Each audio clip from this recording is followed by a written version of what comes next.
Chez Seat, les modèles les plus turbulents sont badgés Cupra. Cupra pour Cup Racing, un nom issu de la compétition automobile, l'emblème même de la sportivité pour la marque espagnole, forte de nombreux podiums en rallye et en WTCC. Le premier modèle de série à profiter de cette expérience de la course, c'est l'Ibiza en 96. 20 ans plus tard, la 4e génération souffle ses 7 bougies et Seat offre à la version Cupra une seconde jeunesse en revoyant sa mécanique en profondeur. Nouvel amortissement, nouvelle boîte de vitesse et un nouveau moteur de 192 chevaux, le plus puissant jamais installé dans une Ibiza. Le sera-t-il suffisamment toutefois pour rivaliser avec les reines de la catégorie, telles que les Renault Clio RS et Peugeot 208 GTI? Réponse sur les routes volcaniques de Tenerife aux Canaries. Alors c'est la grosse nouveauté sur cette évolution 2016 de l'Ibiza Cupra, c'est le remplacement du moteur 1,4 litre turbo par un moteur de plus grosse cylindrée. C'est assez rare pour le souligner. On a désormais affaire à un 1,8 litre turbo d'origine Audi, qui a fait ses débuts sous le capot de l'Audi A3 d'ailleurs, et qui sous celui de l'Ibiza se révèle encore plus agréable. L'Ibiza est plus légère, le moteur par sa conception est également plus léger que le 1,4 litre qu'il remplace. Il est plus puissant, 12 chevaux de plus, et il est également plus coupleux. 320 Newton disponible à très bas régime. Le couple, c'est la force du moteur et concrètement, ça le rend vraiment plein comme un œuf. Le moteur est disponible à tous les régimes et les accélérations sont vraiment très très fortes. Je vous laisse apprécier les performances. Les performances progressent. Le 0 à 100 km/h est désormais abattu en 6 secondes 7. C'est 3 dixièmes de mieux qu'auparavant. Les Clio RS et 208 GTI, pourtant plus puissantes, ne font pas mieux. Alors cet accroissement des performances n'est possible que pour une bonne raison. Seat en effet a changé totalement son fusil d'épaule. Jusqu'à présent, l'Ibiza Cupra n'était proposé qu'avec la boîte DSG à double embrayage. Au contraire, aujourd'hui, seule la boîte manuelle est proposée. C'est pas nous qui allons nous en plaindre, ça correspond davantage à la philosophie d'une petite citadine sportive telle que l'Ibiza Cupra. Et en plus, ça permet d'économiser, mine de rien, quelques kilos sur la balance.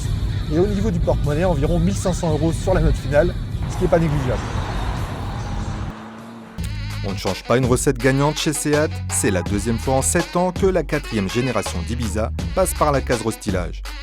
Mais la mise à jour esthétique se limite à l'adoption de nouveaux projecteurs Xenon et de nouvelles jantes de 17 pouces. Le design de l'Ibiza plaît et on ne prend pas le risque de contrarier la clientèle. La principale raison d'achat d'une Ibiza, quand on questionne nos clients, c'est son design justement. Donc c'est la raison pour laquelle on n'a pas très envie d'y toucher pour l'instant. On a surtout préféré insister sur la qualité intérieure et on a clairement fait une montée en gamme avec cette nouvelle Ibiza. Les évolutions à bord en effet sont subtiles mais plus intéressantes. La qualité perçue s'améliore avec un nouveau revêtement de la planche de bord. On note surtout l'apparition de série d'un système GPS avec écran de 6,5 pouces, tandis que la connectivité s'élargit à l'ensemble des smartphones du marché. Alors, autre nouveauté intéressante sur cette Ibiza Cupra, c'est l'intégration de l'amortissement piloté.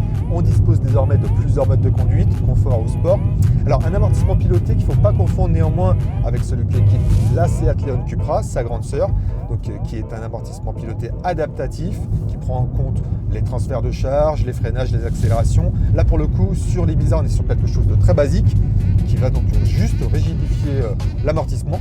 Alors concrètement, d'un clic sur le bouton sport, le châssis se rigidifie, la direction gagne en consistance et l'échappement devient plus sonore. Voilà, ça permet d'éviter les compromis. En mode confort, la voiture n'a jamais été aussi souple et en mode sport, elle n'a jamais été aussi précise, aussi agréable à utiliser. Dommage que les mouvements de caisse ne soient pas aussi bien contenus que chez certaines concurrentes. La Renault Clio RS se montre plus rigoureuse en châssis et la Peugeot 208 s'avère plus joueuse. L'Ibiza pour sa part tire son épingle du jeu grâce à son moteur. Chacun y trouvera donc son compte. Mais le principal point fort de l'Ibiza Cupra reste son tarif, affiché à partir de 22 700 €, soit 700 € de plus qu'avant restylage. Elle reste de très loin la bombinette la plus abordable du segment.